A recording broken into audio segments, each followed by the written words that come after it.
Hello, everyone, and welcome.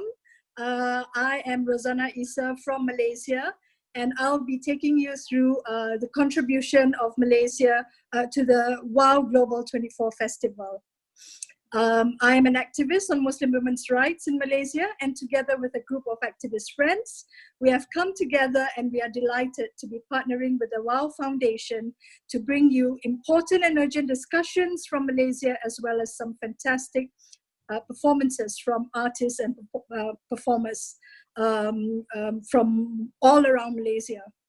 So actually for this 1 hour program, we will be taking you on a journey following Malaysia's independence in 1957, beginning with the first parliament session in 1959, and along the years where women have pushed at every step of the way to be recognized for their role in nation building, to be represented in decision making, to be heard in their demand for equal pay, and for the enactment of the first ever Domestic Violence Act in Southeast Asia and the Muslim world. And for more women to take their place as full and equal citizens of Malaysia, demanding to be heard, to be seen for what they are and what they do, and taking on and addressing head-on the challenges in the 21st century, especially the challenges right now in relation to our democracy and in the midst of the global COVID-19 pandemic. I am proud to present to you Malaysia's lineup of 9 wonderful women for the WOW Global 24 Festival. And they are artist and musician Alina Muran from Sarawak. We have Heidi Kwa from Refuge for Refugees. We have Jean Vanisha and Aisha Hanna from Parliament Digital, which is a youth-led coalition gathering 222 representatives nationwide, debating on policy recommendations and to test the visibility of virtual parliamentary democracy. We also have filmmaker Nadira Ilana from Sabah, which is off the island of Borneo, which is also a part of Malaysia. We have a pro wrestler showcasing, what she does in the ring. Her name is Nor Phoenix Diana. We also have Qyira Yusri from the 111 initiative that aims to ensure that there is 50% female representation in the lower house of Malaysia's parliament. We also have spoken word poet Sheena Baharuddin. And finally, we have musician, singer, and songwriter Takahara Suiko. So this is the first time that we are working with WOW, and we are all really very, very excited to be a part of this. We look forward to we are very, very happy, to be a part of this. We hope that you'll also get involved in the WOW Global 24 Festival conversations on social media using the hashtag WOW Global 24. So we'll see you soon. And to kickstart the program for Malaysia, we present to you the women whose shoulders we are all standing on now. These are the women of Malaysia. Now, to kickstart the Malaysian channel of WOW's 24-hour global festival, you will be watching the first of 3 pieces that I will be sharing with all of you for this event.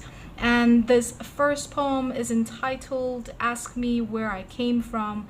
And the intention behind this poem is very simple and clear, which is to explore the idea of what it means to be a Malaysian woman. And if you really look into that concept, we are going to find one that is sophisticated, that is multi-layered, that is deeply and richly rooted in the idea of stories. Stories are never meant to be silenced. Stories are meant instead to be shared with the rest of the world. Ask me where I came from, and I would say, I came from the language of mud, where newborn tongues are swaddled in bati. I came from the lente of the letter Alif and stretched syllables sung by women with skin that smell of dusty scrolls. I came from the edge of folklores, where the sea seasons the wind and lofty pine trees dance the wronging. I came from rice, shaped into gullet-sized spheres in my mother's coarse palm. I came from swarthy skin, peeking at the sun behind a veil of bedak sejuk, where the shadows of the layang-layang and the light of the wayang kulit are of equal weight. I came from falling and the calculated peeling of scabs, where backbones coo to the sweet tunes of the dodoi and curve to the shape of the bouncing cradle. I came from a babel of bodies rumbling at the slightest promise of storm, where mantra, sajak, puisi dan zikir are all eager to empty into rain. I came from a constant state of unraveling.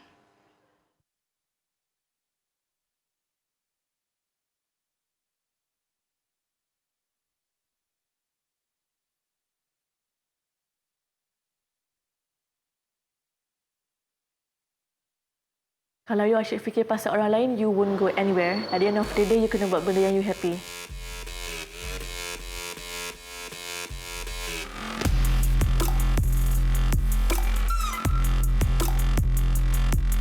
Saya seorang ahli gusti profesional.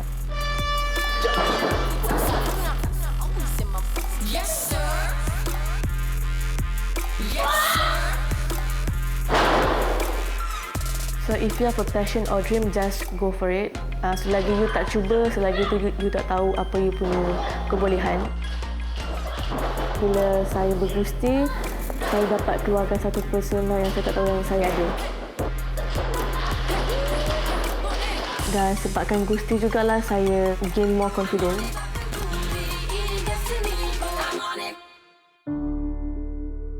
Waktu kecil dulu memang sangat-sangat pemalu dan very reserved lah. So bila saya join wrestling, saya dah kena buang malu saya. Saya kena keluar daripada kotak selesa saya. Sejak pada itu, Phoenix jadi saya punya persona. Sukan gusti ni dia beza dengan sukan lain sebab kita bercerita tapi melalui perlawanan.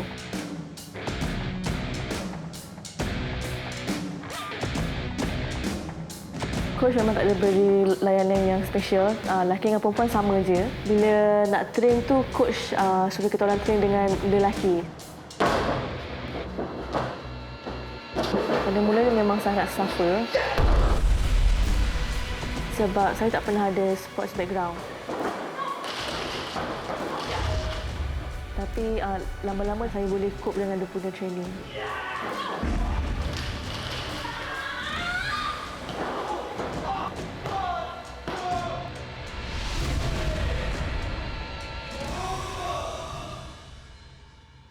After 3 years into wrestling, saya lebih selesa bergusti pakai tudung berbanding pakai topeng.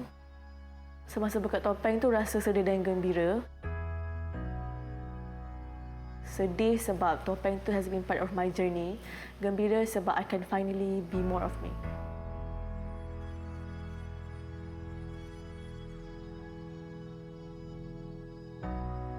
Saya buat wrestling ni dah almost 4 tahun dan jujur saya cakap memang ada rasa nak give up. Sebab saya rasa tak boleh nak berjaya. Ada female wrestler, they look more appealing. Jadi promoter yang dekat luar lebih gemar untuk book mereka. Tapi saya fikir balik kenapa saya masuk wrestling dan kenapa saya hadir ke semua kelas. Dan macam Phoenix juga, saya bangkit balik. My dream is to become a full-time professional wrestler. I want to make a name for myself in Southeast Asia. Lepas tu pergi Europe and gain more experience. I think that's how I'm gonna be a better wrestler.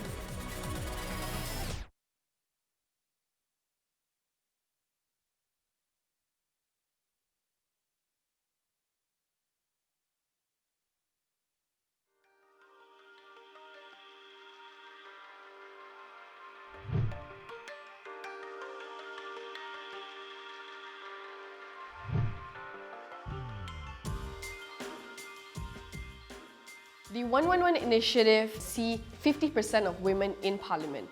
This is because there are currently 222 members of parliament in the Dewan Rakyat, or the lower house of the Malaysian parliament, and we feel that since women make up 50% of Malaysian population, there should be no reason why there's no 50% representation in parliament.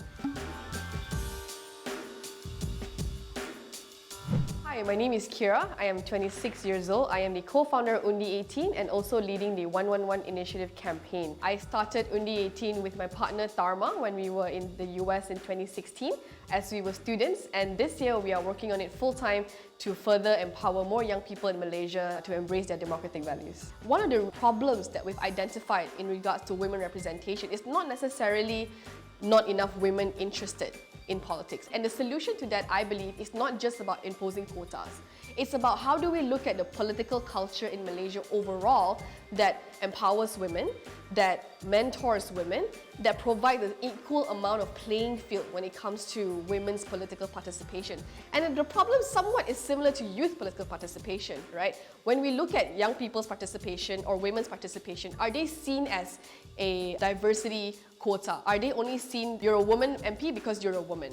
That's not how it should be. And for us, and the purpose of this campaign, which is made up of about 80% young women from various demographics and backgrounds, we feel that we want to push or spark a conversation in regards to political culture in Malaysia.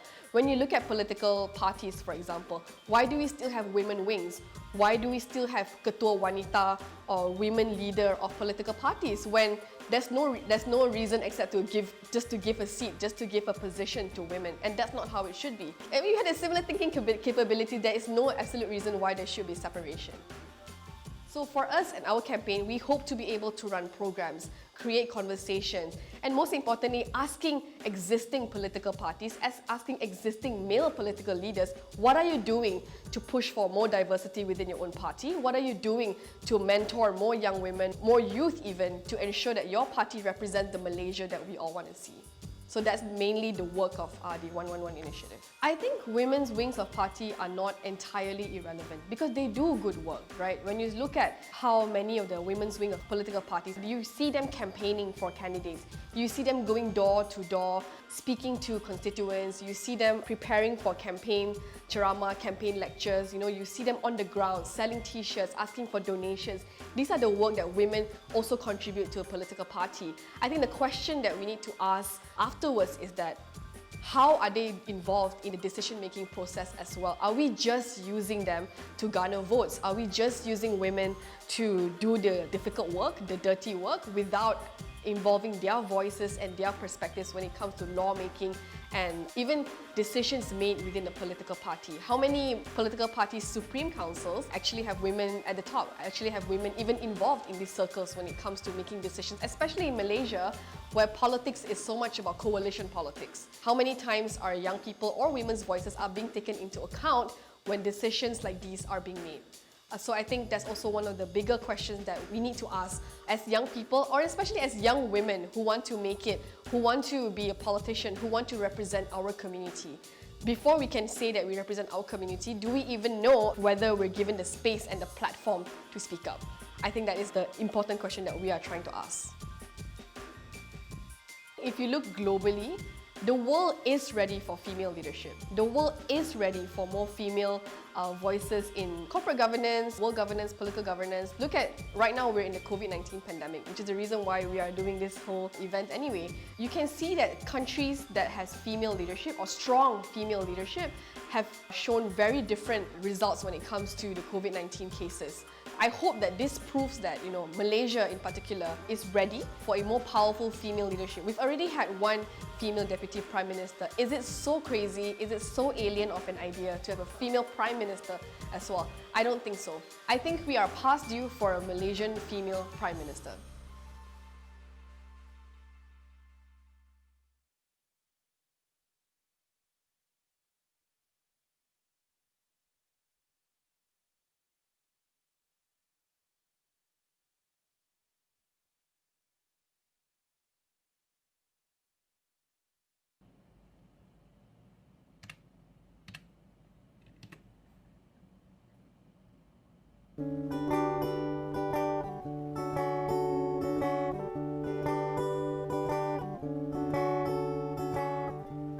Berhati-hati wahai para pecakar, kerana dunia ini ada wanita.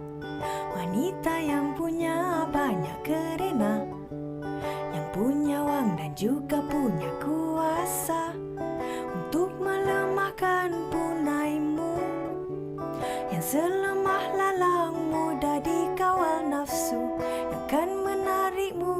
neraka.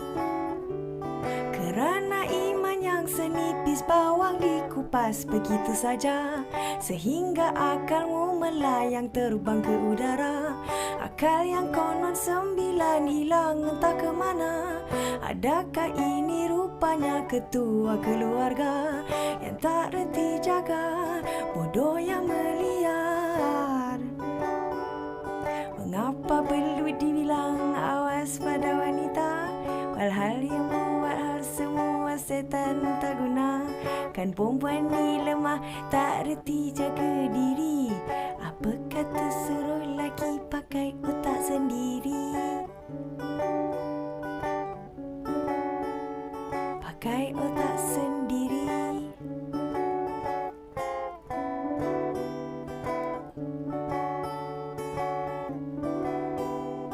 Pakai otak sendiri.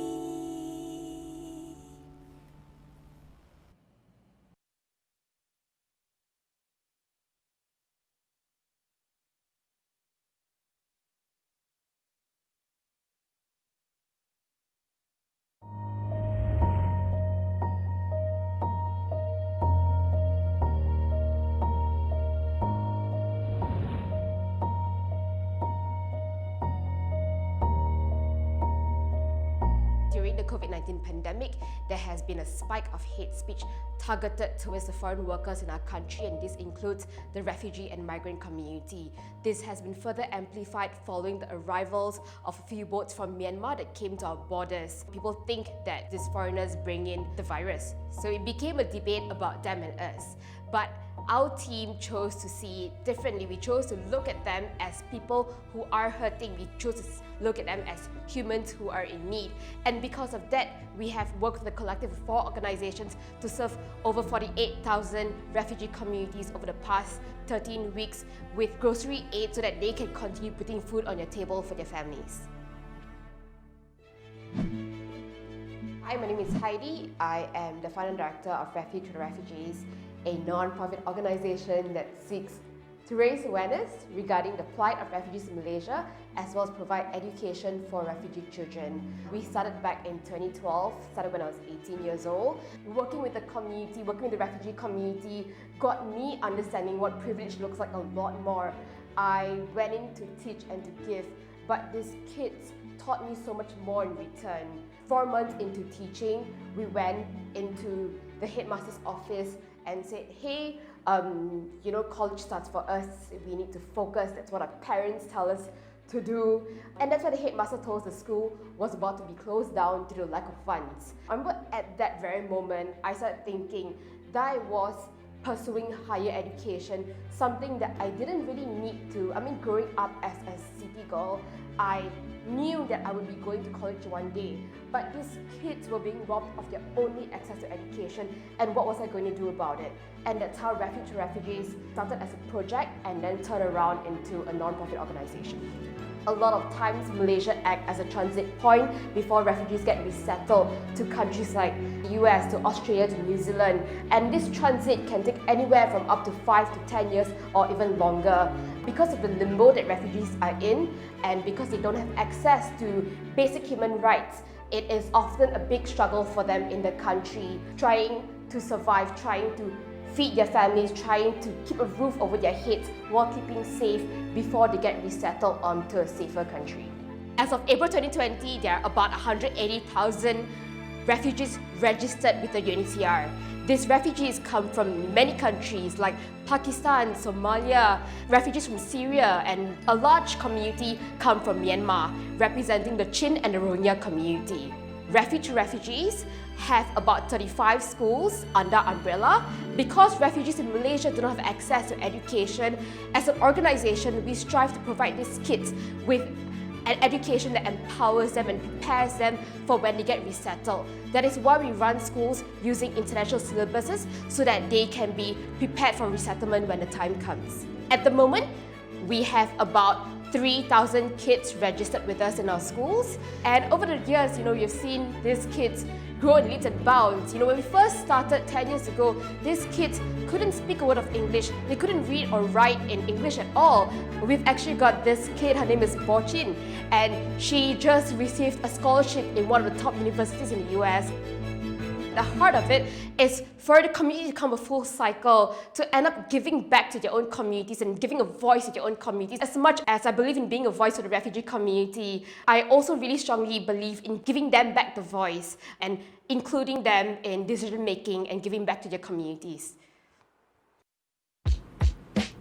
As much as I want to freestyle, every time I do decide to give it a try, I feel like a skipping rock, thinking it can walk on water like Jesus. And this has something to do with me thinking just too much about words before I speak, like what and where and how to use them. And maybe that is why I choose the poet, because words to me matter. But what's the point if you're quiet when the moment comes for you to speak the truth? So I have taught myself to listen and then respond in real time with poetic conviction, like today, like yesterday, like tomorrow, like say. Did you know that the word matter in bahasa ialah materi, yang bermaksud bahan atau perkara yang menyatukan akal dengan hati? Jadi bila dikata nyawa itu berarti, pastikan ia termeterai dalam hidup kita hari-hari.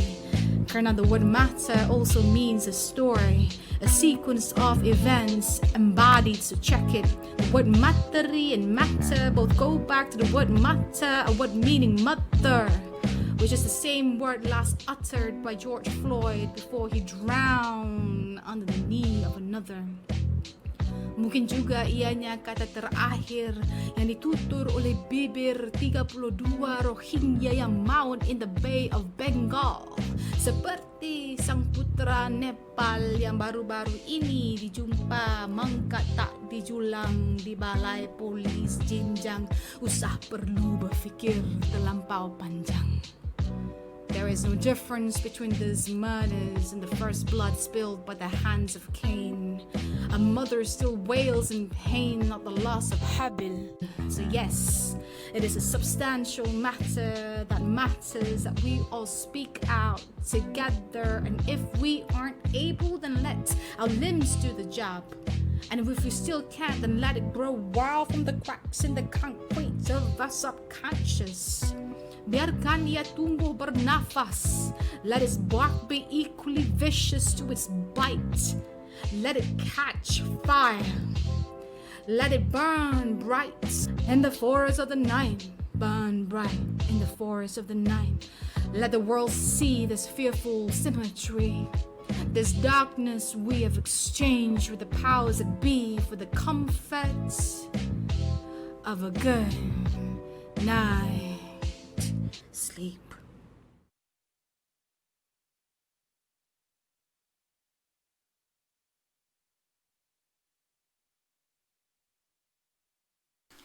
Midang, midang, korudang daun kiran. Midang Midang is an old Kelabit song, and I learned it from Qyira in 2015, and I recorded it in 2016 with our other cousin Josh, and here we are today, 4 years later, making its music video. So we managed to get like 2 takes, and hopefully we got something out of that 2 takes. Sarah and I both half Kelabit. We're a very small community.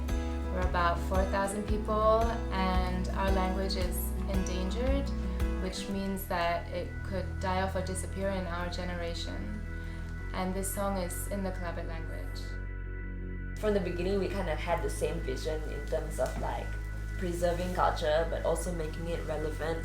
A lot of time, the misconception is something that is old has to be preserved as it is. Yeah, but I think that, just as Elena has kind of given her own rendition to an old song, I think visually we were also able to do that. We're on the way to Barrio now, and 11 of us flying to Baharuddin. So we're all on 3 different flights with Muslims. We have a big challenge with our luggage allowance because we're only allowed 10 kilos each. We've got so much gear, and the plane can only take so much, so we're just trying to figure out if we can actually get all our stuff onto the plane and to Baharuddin. We don't know that yet. And now we have to figure out how to get it back.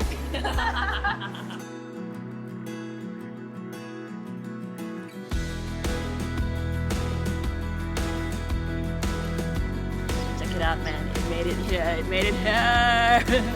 It was actually kind of nerve-wracking at the same time because we only had really just one shot at this because our team flew in from everywhere.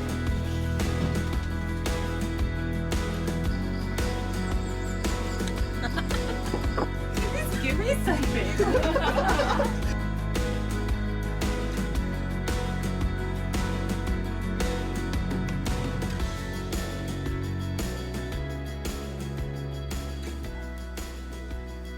This is kain songket, hand woven thread by thread on the loom in Kuching, Sarawak, and it's by a social enterprise called Tanoti.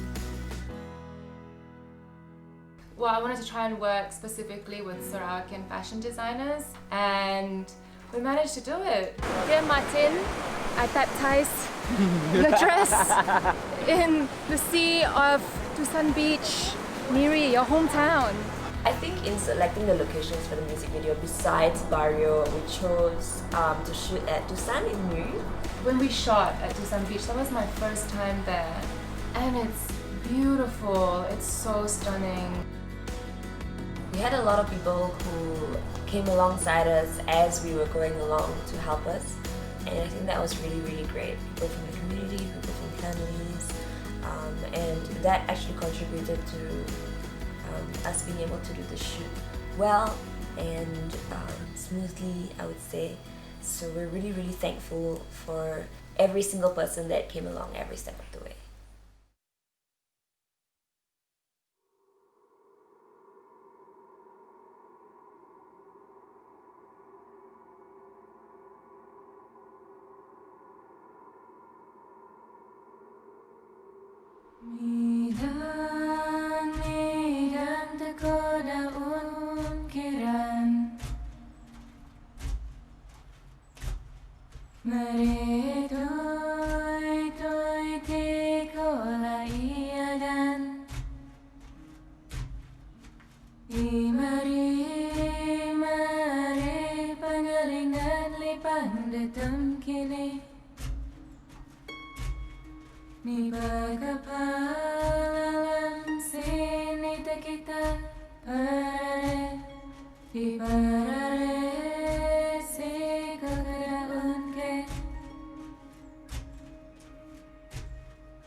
My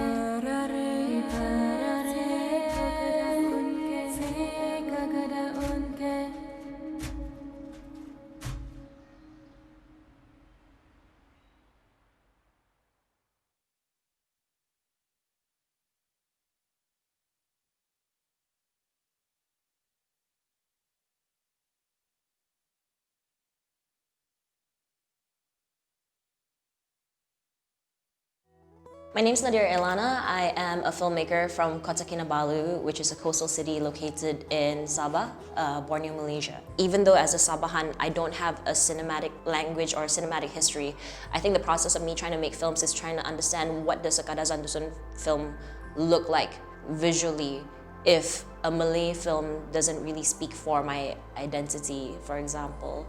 So a lot of my films are actually really inspired by conversations that I've had with my parents or grandparents or just like older people in general. I guess I'm also a little bit of what you would call an old soul. But definitely talking to elders has been an excellent resource for history. And so one of the stories that I managed to do a couple of years ago for a mass media platform. One of the stories I chose is actually from my grandmother's blog. Josie was from North Borneo and Samat from Selangor, Malaya. The first time I went to Malaya, we took the ship called MB Raja Brook to Singapore. The trip from Jesselton to Singapore would take us 5 days. After arriving in Singapore, Josie's family would have to take another 9-hour journey on a night train to Kuala Lumpur.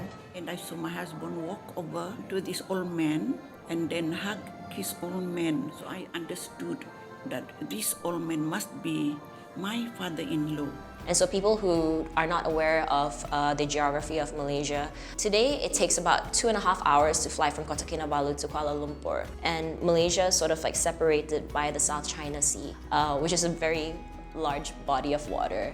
Hence why media is like so important in terms of just being able to glue this narrative together. In this story, it's my grandmother's talking about her experiences of the first time that she had to travel with young children over to Peninsula Malaysia and how difficult it was back then. But the subtext of it was it's a love story between Borneo and the peninsula. You know, I believe in us, getting to know each other a lot better, but it's very hard to do that when the voice or the control of these narratives perpetually comes from Peninsula Malaysia. So another thing that I've also tried to do in my own personal work, apart from producing films, is also that I work as an independent film programmer. And I realized as well that apart from telling your own stories, because sometimes you can make these films and people will gaslight you because you're the single only voice. But when you do a short film program together, you watch 3 films back to back, then it becomes a conversation. So I've done film programs as well that are just like focused on East Malaysian filmmakers or independent filmmakers. And I think a lot of what's contributed to my process as well as being a minority is I am very adamant on uplifting other people along with me. And I don't see that as like, oh, this is a me thing. I see that as that's what female leadership is about. It's about nurturing, it's about growing your community. And as a film programmer, I feel that, or a producer, I have that chance to provide opportunities to people who are outside of that male-dominated peninsula status quo narrative. Tangan is unique to Kadazan Dusun culture. It's a form of storytelling that is told in a way that is very sing-song. And so one of the things that I knew that I wanted to do when I did this film residency is to find an elder who could do it in that form. And we were quite fortunate to find Ina Keloy who could do that. But even then, she can only sing the song like halfway and then half of it is spoken. So it almost felt like when we got that story, it was like just at that point where we were about to lose it. But this is what we got at the end of the day, and it's a beautiful story called We Must Be Clever Like the Snails. Tatokal bakade nga talo tada turo taon turo bulan na magadaw. Masa na di kakat inuman diri ngayon na pebawangan ng arasak na kami. Pamanaw di ay kara diri magimduwaig nga sa kawag diri indakod nila di kayo nga katulungan iti sa dat waig dat isa pa tempat nga linton na kaya di nga ida inom nga agumot ta mada sipot dahiri di may pwede ka kadikaray sipot di na pingagapaan po di kadikaray sipot nga bari ka kadisipot kiampun kaya na kada kaya gapo sebab nga ikay nga iti dagay dat kapasiyan nga kadisipot nga ataga di kara mas di manila gapo nga bari kadi katua disipot ampunay kay po ano ta ko perjanjian kakadit sipot nga boleh ka kadikara nga manadyan dito ko turo at daw nagsambay na ang pertandingan ta ko da manangkos nung sa tasiyaw kakadit kara ato kam kumura kay na dahay ti da tinggal dahay ta kadisipot irin nagi pengkor ta ko kamanang kaka nga boleh ba kadit di sipot diri di ibak na di kara diri minuli baray ka kadi katwa di sipot tangan ako tindal ko nogi may takot tikid gwas na kayo dot kumaram ka kadi di katwa di sipot kakadi tangan anak di sipot ibak na di gayo kaya ladi nga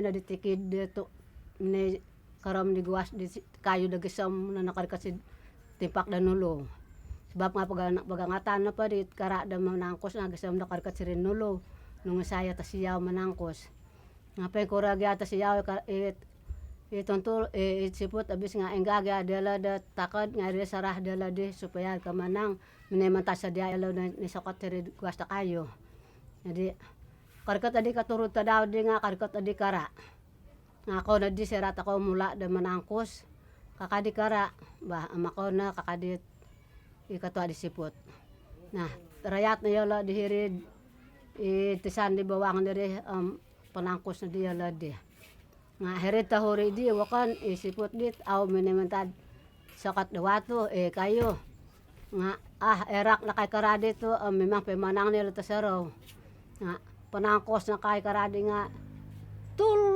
kana kadito to disipot dahiri guas na kayo disiduk igulo atok nakapagulo mati malaya la kakadi kara panangkos yala di nga kadihiri kawagus sakit nga tul kana kadita dituntol isipot nga ato kasiyaw na malaya la kakadi kara nga barabi sa di kara da manangkos padahal na pa sipot di nga nakasadya naman tayo laman ni sakat di guas na kayo panangkos na di kara di kawago nga tol ako kakadisipot dahre nakagud sa do gulo ato kadikara nga huyan di kara mga songas pa di suada Amerika di kara suada sang tinggo na huyan tol kana kagud disipot dahre na sa do na kala di kara di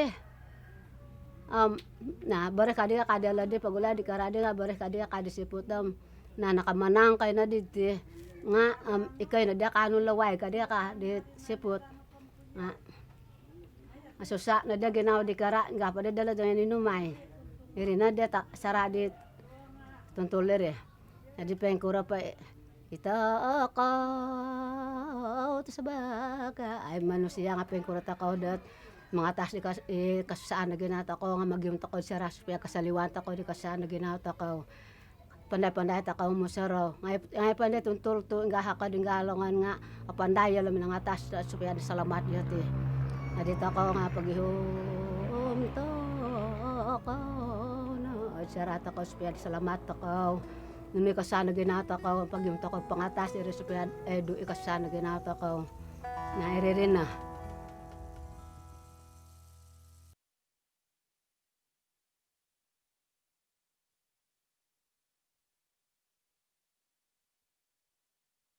So in Malaysia, Parliament sits with 222 members of Parliament and a speaker and a deputy speaker. And we were thinking, okay, let's put into detail and do it as best as we can, try to mimic the Parliament onto an online platform.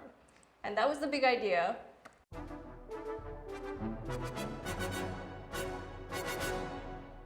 In late February, we were experiencing a political change in Malaysia, and that is like unprecedented political change in Malaysia. What's important is that there has been a change, and that is an undemocratic one in the political scene.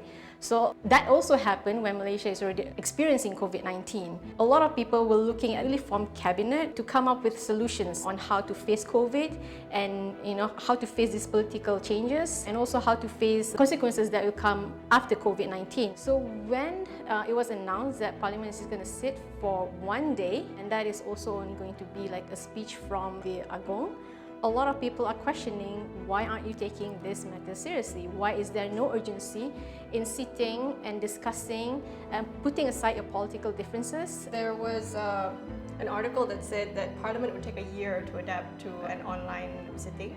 Or 2 years. A year and a half, I think. And it was ridiculous. We looked at it and we were like, if school children can do it, stay-at-home moms can do it and sell products from home, why can't Parliament sit and pass laws?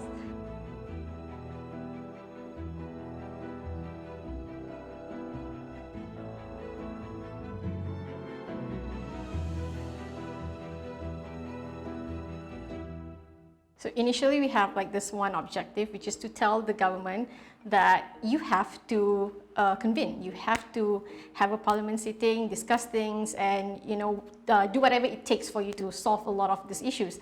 But then it also turned out that we also have like all these other additional objectives where we also want young people to understand how parliamentary system works. For example, it's easy for anyone to say, can a government do this? Can a government think about things? Why is the government doing anything? So by participating in Parliament Digital, they understand that it's not as easy as, okay, let's just talk about this and then 1, 2, 3. What's more important is that all the participants, all 222 representatives of Parliament Digital are all independents.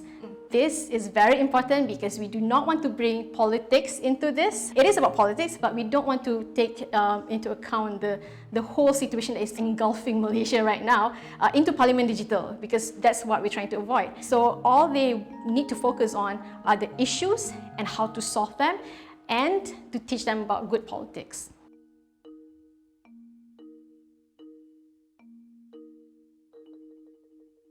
So a big part of our initial conversations were centered around how do we want to present this to the public? How do we rope in young people? How do we make sure that their voices are equally represented? How do we want to build the 222 candidates? And it was very consuming trying to think of a way to reach the entire nation, because we decided on two things. We wanted young people to represent their constituent, and we wanted them to be between the ages of 15 and 35. Also, they have to be, we want to be very inclusive. Women participation, Indigenous people, even the migrant communities, the undocumented, yes, exactly. So, trying to reach into all of these communities are not as easy as we thought. I think just setbacks on internet connection, Yes. that was a big thing we had. We didn't want people to not take part because they couldn't afford it, or because they didn't have a device that they could use. Yeah. And we're doing this while we are all in lockdown, so there's no possible way for us to go into the jungle to get indigenous people to sign up for this. And even if they want to sign up, there's a lot of restrictions when it comes to infrastructure. So the entire dissemination method was just social media, and calling all our friends and making sure that the message got out in their small communities. Interestingly, all of the politicians, political groups, political parties across Malaysia are actually helping us to promote this. They have been retweeting, posting, sharing, WhatsApping. Government and opposition. Yes, both sides. So when we released the form, we were maybe expecting 100, 200 people. We thought we'd be struggling with responses. No, within the first 3 hours, we'd already received about 300 to 400 people signing up, and then the numbers just grew and grew and grew by the hour. By the first day itself, we hit about 1,005 people signing up. We closed applications on the 14th of June. At directly midnight, we looked at the count and we were astounded. It was 6,300 over applications, and we had this intense weight to pick 222 young people, all representation. We wanted people who were from different ethnicities, we wanted people who were differently abled, we wanted people who were from the indigenous communities, we wanted to make sure that there were enough women. It was quite a thought process we had to go through. We wanted to make sure that we had a good representation of digital members of parliament. And the way to do that, we thought, was through merit of their answers one. One of the participants actually, I mean, this is mind-blowing even for us, you know, reading their responses, and they are all telling real lifetime stories. For example, an applicant actually sent in her response and she mentioned about how she can't study at home. Online learning is not working for her because of domestic violence is happening. It's a young woman telling us that this is happening and this is what she wants to talk about in the parliament. And if you don't want to talk about that in parliament, digital, I don't know where else you can talk about it. I think that's also interesting because it shows that young people are willing to talk about problems that they're facing and seek out solutions. Mm-hmm. We are now seeing a sort of like an intensity to want to change things. They're looking for a space where they can express themselves. We felt like Parliament Digital is a perfect place for people to sort of take that platform and make it their own. We really hope that the young people that take part in this, don't stop talking, because what we've done is just sort of spark that conversation just a bit, but they haven't stopped talking yet, and we're really excited to see what comes out of it. Looking at the number of registration and then the amount of people asking us whether it's still open, like can they just be on the waiting list and all that stuff, we realized that actually young people actually just want to change. Parliament Digital will be happening on the 4th and 5th of July. It begins at 10 in the morning and ends at 2 p.m. Malaysian time. You can check out our live stream on parliament.digital.com. Make sure to check us out!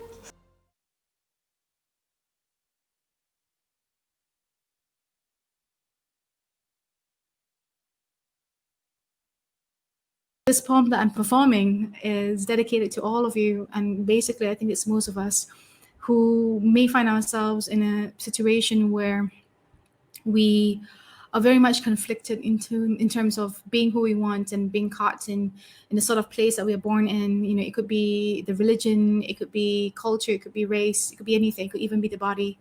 So whenever you find yourself in that situation, please know that you're not alone and that you are worthy of love and that you are loved and you are love as well. So here it is, the overview effect, and I hope that you will enjoy it.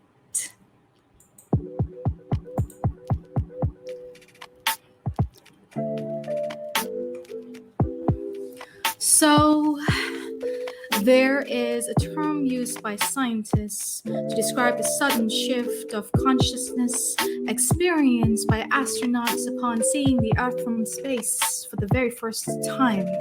From this viewpoint, there are no more countries and borders, just the division of land and water. No more are the things that we think matter, like money, sex, politics, religion, and power, because from this viewpoint, everything is clear and quiet except for the sound of breathing. As it dawned upon the astronauts that this tiny blue planet is the only place in the entire universe that they can call home. Scientists call this phenomenon the overview effect. Now, you may never get to see me don a spacesuit, and you may never get to watch me walk on the moon, but meeting you has shifted my entire worldview from the singular to the plural, from me to we, from I to us. Getting to know you has made me more than just a body of flesh and bones. I'm seeing things I never used to notice before, like how I was recently struck by the story that occurred in the cave of Hira, what Muslims now refer to as Nuzul Quran, the night when the Prophet Muhammad received his first revelation. What began as an evening meant for deep meditation came to a sudden end when the Archangel Gabriel appeared out of thin air, only to wrap their massive wings around the poor, unsuspecting 40-year-old man, left him grasping for breath and shivering to his bones as Gabriel proceeded to seal his body into a vessel of prophethood. Read, Gabriel thundered. Read in the name of God who created you from a mere clot, and yet Muhammad could not, for he was illiterate. 3 times the angel tightened their grip, 3 times the angel repeated, Until finally, sacred verses began spilling out from Muhammad's cracked lips like desert spring, and the rest of the story, as we are told, became history. So I thought I knew it all, inside and out, but since waking up with the very first thought of you, I could not help but wonder aloud, now what if the Prophet was never an illiterate? I mean, it is no mystery that the human race is best known for its propensity to forget. So perhaps he had only forgotten how to read the words long inscribed within until the heat from Gabriel's embrace made the invisible legible again. And if that was the case, what about us? Our first kiss, you're the fire casting light in my cave of existence. Us. Like the first night when I slept in the warmth of your wings, my love, I could read again. And that is it. Have a lovely day or lovely night or lovely evening. Love and light.